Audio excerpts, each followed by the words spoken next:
If you're seeing emergency call only, no service or no SIM card messages on your Android device, don't panic. Today I'll walk you through some effective solutions to fix these issues. Let's dive right in. First up, let's try a simple restart. Sometimes a quick reboot can fix network issues. Just hold the power button, select restart and wait for your device to power back on.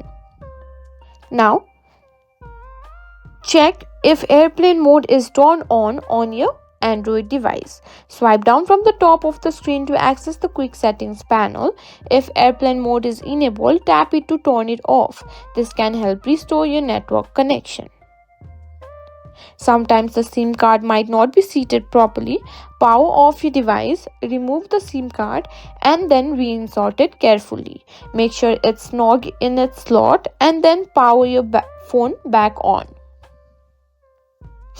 Now, let's check your network settings on your Android device. Go to Settings, then Network and Internet and select Mobile Network. Make sure your network is enabled and check if the correct network operator is selected. You can also try toggling preferred network type between 4G, 3G, 2G. If the problem persists, consider resetting your network settings. Go to Settings, tap on System, then Reset Options and select Reset Wi-Fi, Mobile Data and Bluetooth. This will reset your network settings, but it won't delete any personal data. If none of the solutions work, it might be a network issue or problem with your SIM card. Contact your service provider for assistance. They can check if there are any outages in your area or if your SIM card is faulty.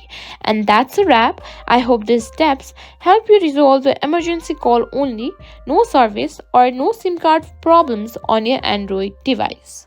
If you found this video helpful, don't forget to give it a thumbs up and subscribe for more tech tips and tricks.